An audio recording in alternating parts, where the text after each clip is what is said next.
Hi, everybody. We return to another Break the Stigma segment. In these segments, we speak with a guest who shares their story and how they manage their mental health. I'm Adriana Alejandre, trauma therapist and founder of Latinx Therapy.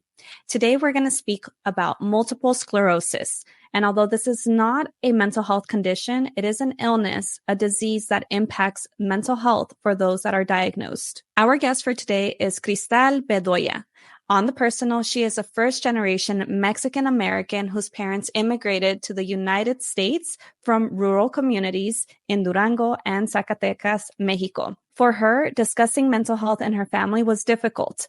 After her multiple sclerosis diagnosis and eventual diagnosis of clinical depression at the age of 13, her parents found it very difficult to understand all of these changes.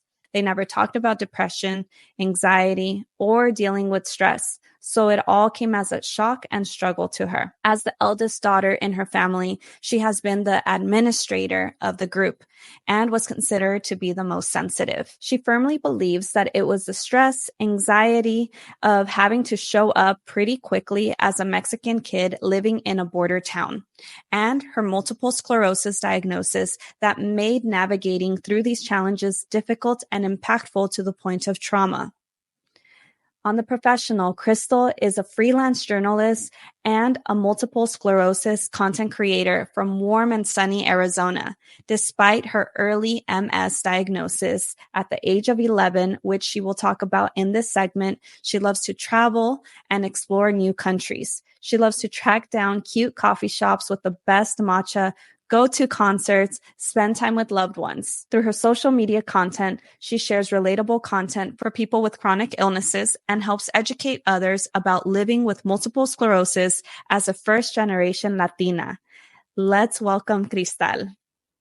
Hola, hola. So great to finally be here. I'm so excited. Me too. We've been prepping for this for a little bit, back and forth via email. And I think maybe I didn't do the definition justice, right? There's so much more. So maybe we can go ahead and start there. Cristal, if you can share with us, for folks that maybe haven't heard of this, what is multiple sclerosis? So first of all, multiple sclerosis is a chronic illness or an autoimmune disease that affects the central nervous system. Essentially, the central nervous system attacks itself and basically causes the depletion of the protective coverings of the nerves, which is called myelin. And when that happens, that basically throws nerves out in the loop, right? They get so confused, and that's what causes unpredictable symptoms such as numbness, tingling, cognitive issues, fatigue, vision problems, and at times paralysis, which unfortunately I have experienced every single one of them. And there are so many more that I could go on and on and on. But yeah, this disease is very unpredictable and it's at times been very unkind and cruel, but I've learned a lot from it and I continue to learn from it every single day. Yeah, and thank you for your vulnerability and sharing about it very publicly as well. Cristal, how has your diagnosis impacted your mental health? And if you can share when you were diagnosed with MS as well. Of course. So I was diagnosed with multiple sclerosis at the age of 11. So in my head at that time, all I kept thinking about was puberty, right? Like having to go through all of those struggles, those changes, it was a lot. But essentially, I realized that something was wrong when I was going home from school with my little sister. I started experiencing numbness and tingling on the entire right side of my body, and I couldn't move my arm or my leg, so I started dragging my leg, and I kept telling my sister, like, hey, there's something wrong, but I don't know what this is, right? So the best way that I could describe it is, like when your limbs fall asleep and then like you just shake it off and like they naturally come back and like the sensation comes back. Well, that was not the case for me. And it kept going on and off. And it was until I told my parents like, hey, there's something wrong with me. They took me to the hospital. I got a misdiagnosis. Couple months later, I finally got my official MS diagnosis, but regardless of that, it was still a lot, like it was still something that we had never heard about No one in my family has MS. And I mean, my parents didn't know much about it in the first place. Like, this was all very new to them. They were just as confused as I was, and we had to deal with a lot of challenges in the way. And by challenges, I mean like language barriers, cultural differences, and just the simple fact that I was a child still. And honestly, it was a lot to deal with, a lot to wrap around. And unfortunately, 2 years later, I ended up suffering the worst MS relapse that I've experienced ever in my life. I became paralyzed from the neck down, and I was hospitalized for 3 months in Phoenix. And that's where I basically had to relearn how to do everything again. I had to learn how to walk. I had to learn how to go to the bathroom on my own. I had to learn how to brush my teeth, how to speak, because it impacted my speech. I couldn't see out of one eye. So that was something that I was seeing multiple therapists, receiving different medications or treatments. And I just think about it now, like, how did I do it? Right? Like, what was going on through my head? And honestly, I've blocked out a lot of that because it was just very traumatic. But I just remember being very sad, and I had a lot of questions, and I kept asking, like, why me? How would something like this happen to a child? And why did this happen, and what did I do to deserve it, right? So I struggled a lot with that. And while I was at that hospital, I was diagnosed with clinical depression. And I mean, it's been many years since that happened, and I still live with depression and anxiety now. And it's just something that it definitely impacted me, like, negatively, but also kind of in a way it helped me realize that I'm capable of doing so much and I am able to do so much. But it's definitely been a learning process, and it's something that I still struggle with from day to day. But then again, like, who becomes a pro, right, at dealing with a chronic illness? I know I haven't. Completely. It sounds like your life changed from one day to the next. Would you say that at that time you had a good supportive system medically that helped your parents understand this as well? I will say, in terms of my medical team taking care of me, and their goal was to, I wouldn't say bring me back to normal, but just help improve my situation. So I started treatment, right? And we were doing all of these other procedures and just trying to get me back to square one.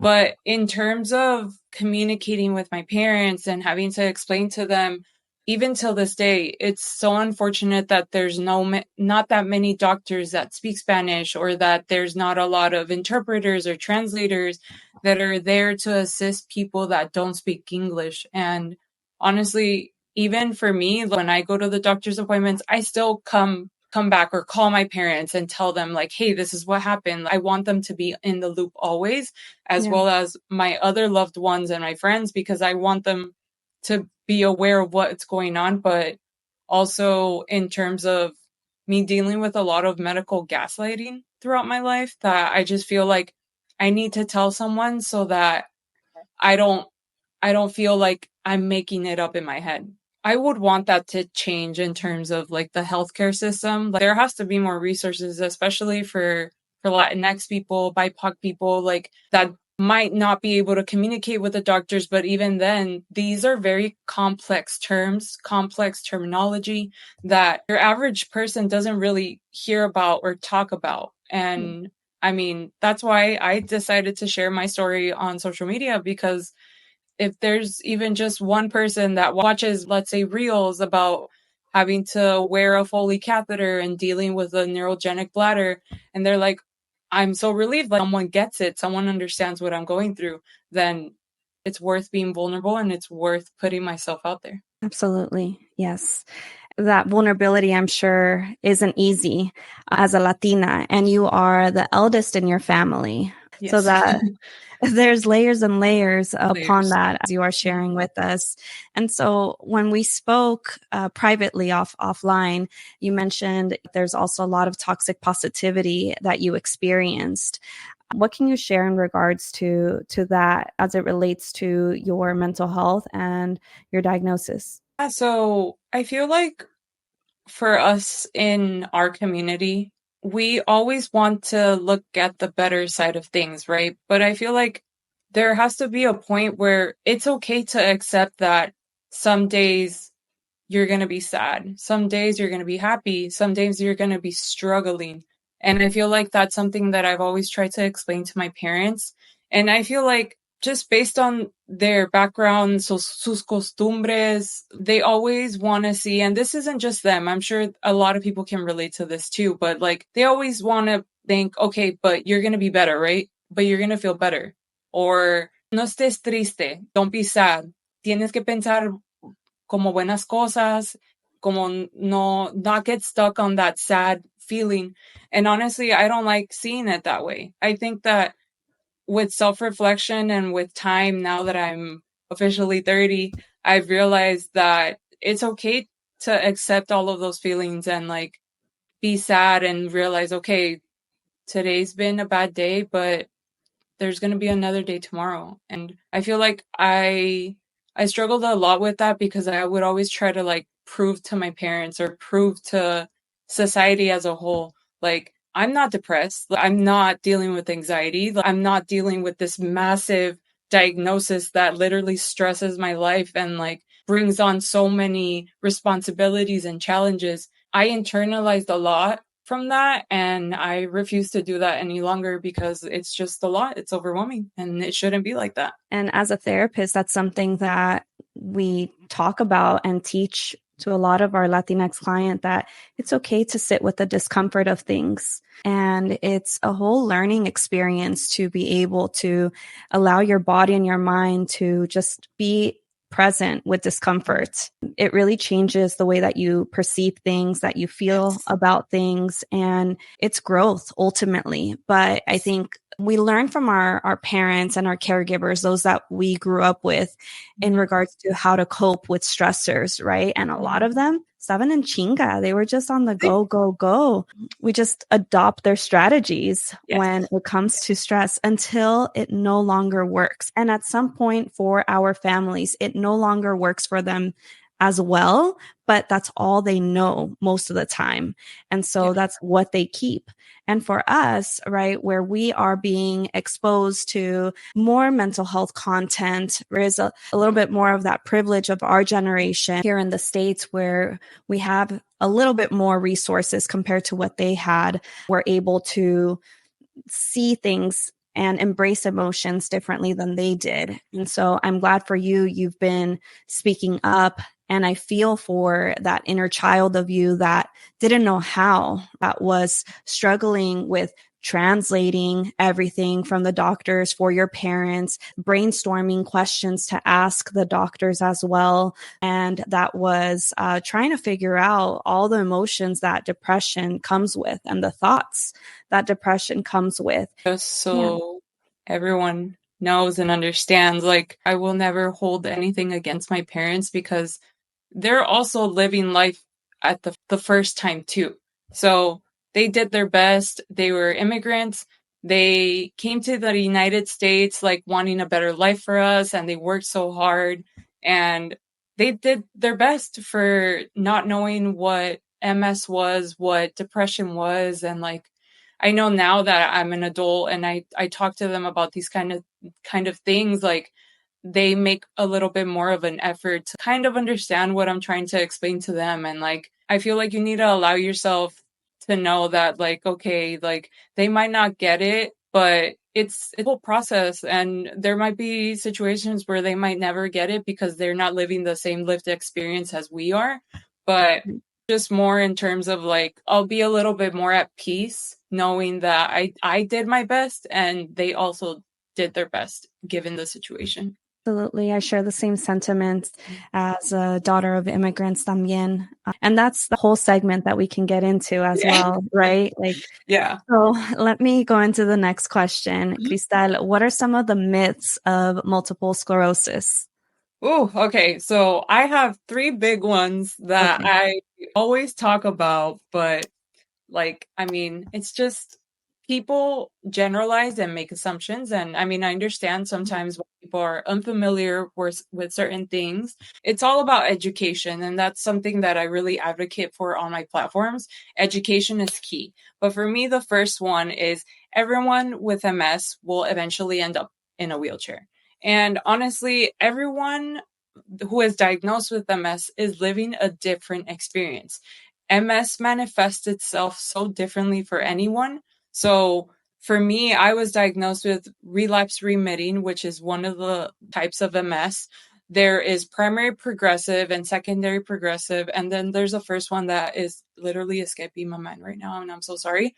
But also, I think the most important thing here is mobility aids are a form of freedom. I don't think that a wheelchair should be perceived as a negative thing. And that's something that I've learned and accepted and embraced. And to me, my mobility aids give me freedom. My cane, my walker, my wheelchair, like that to me is just my way of being able to do whatever I dream and can imagine in this life. A second one is MS doesn't cause pain. I am living proof that MS causes a lot of pain. And this is unfortunately a problem too, because MS is an invisible illness. So you could see me talking here and think, well, she's not experiencing anything. But little do you know that I'm currently experiencing nerve pain. I'm experiencing like spasticity, which is like your muscles like get so stiff and it literally hurts. And it's just unfortunate that I've become an expert at masking, and I talk about it a lot on my social media platforms, but that's all due to medical gaslighting and trauma. But I literally live with pain every single day. And the last one that I wanted to share is MS only impacts adults. Again, very much untrue. I was diagnosed as a child. MS, like, does not care how old you are. I've met people who have been diagnosed in their teens, in their 20s, 30s, 40s. Age is nothing but a number when it comes to this unpredictable disease.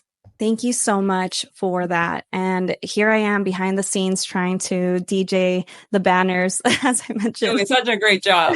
People that may not have chronic illnesses or any other medical conditions, they have this ableist privilege. It's really important to educate ourselves, as you said, about these, because so again, I'm very grateful that you're on here and for you, your content specifically, to be so transparent with changing your catheter and showing us days on what it's like to be in a wheelchair. It shows that there's more to multiple sclerosis. And yeah.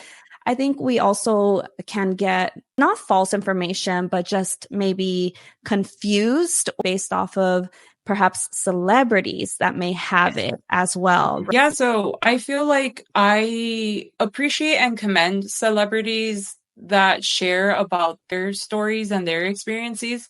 But at least for me, what really catches my attention whenever I'm looking at content online, I like to see real people. I like to see people living their lives, seeing them work different professions, having to experience their disability and the way that it's just so different from anyone else. And like, I appreciate that. I appreciate that type of content because it just makes me feel like it's much more relatable.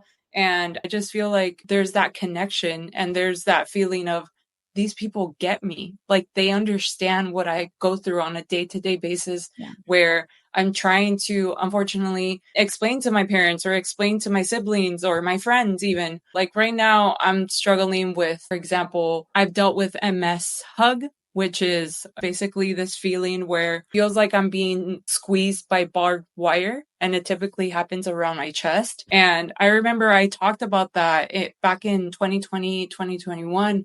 And I thought it was all in my head. And I remember I brought it up to my doctor and he was like, oh yeah, well, that happens. And I was like, oh cool. Like, how was I supposed to know what that was in the first place?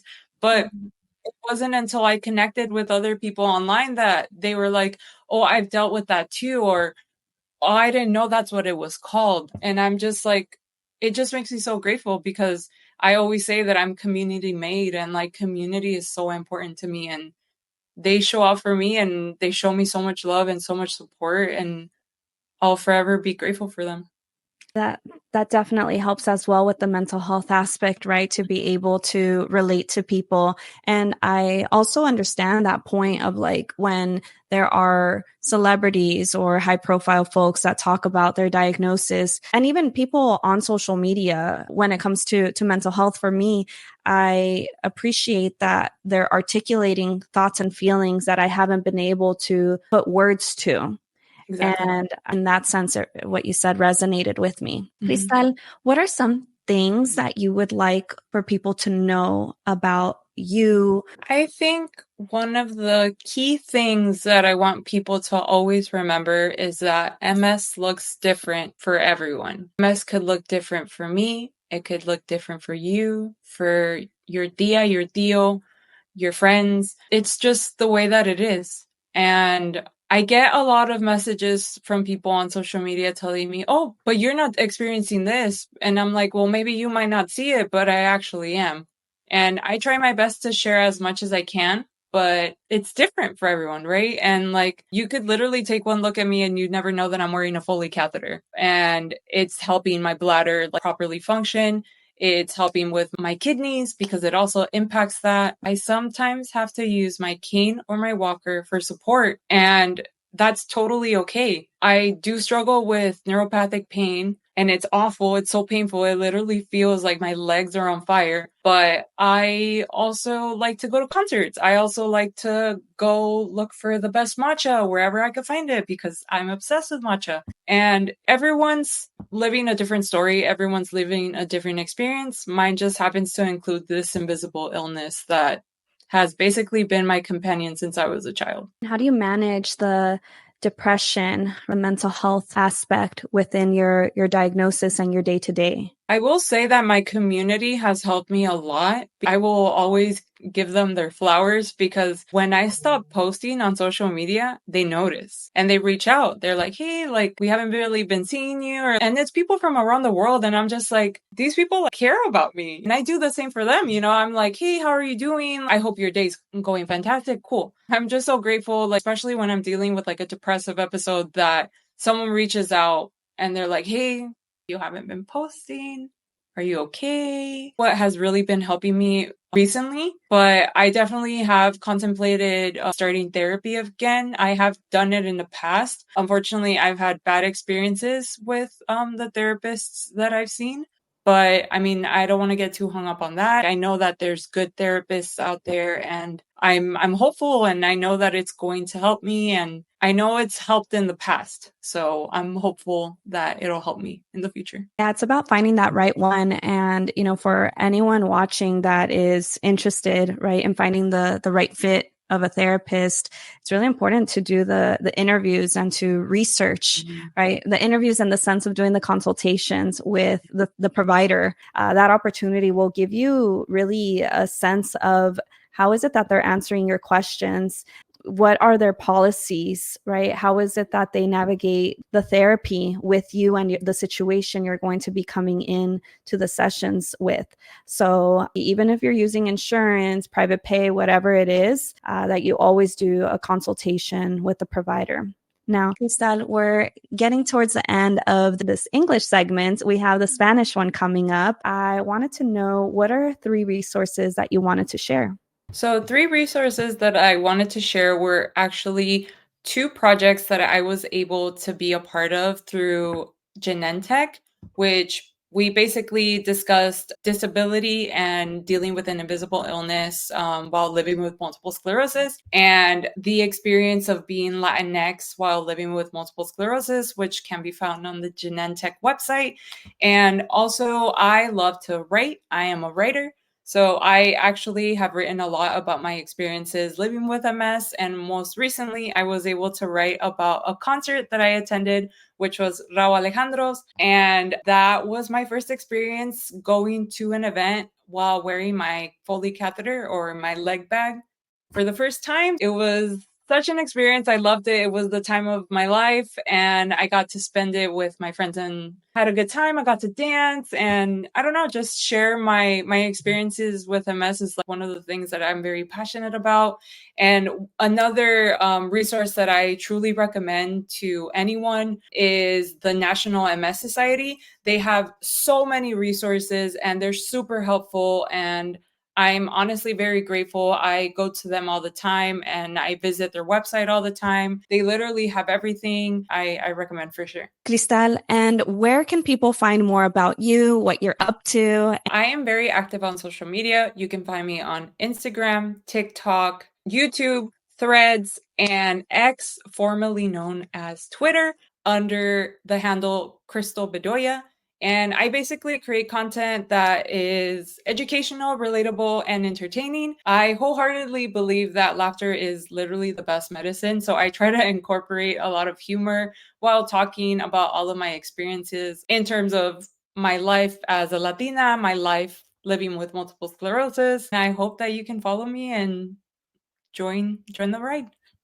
Thank you. And you also mentioned in the bio that you're a freelance writer, right? How can That people is get in correct. touch with you if they're interested in hiring you? You can email me at partnerwithcris, CRYS, at gmail.com. Perfect. And I'll go ahead and show it right now on the screen for folks to visually see that. So this is Cristal's email address to directly get in touch. I will go ahead and share the resources, and Cristal shared more resources, by the way, in an email. So I'm going to share them all in the description of this video. And also, if you're listening to this segment on the podcast, it'll be in the show notes section. Cristal, it was such an honor. Thank you so much for meeting with me, talking with me in the last few weeks, and sharing your story today. Muchas gracias. No, thank you. Honestly, it has been such an honor to be part of this podcast and just be able to work with Latinx therapy. That is such a dream. I've been following y'all for years now. And honestly, I would always talk to my friends about the organization. And I was like, this is what was needed for our community. And like, I will forever give you guys praises. So thank you. Well, everybody stay tuned. We're about to record the one in Spanish.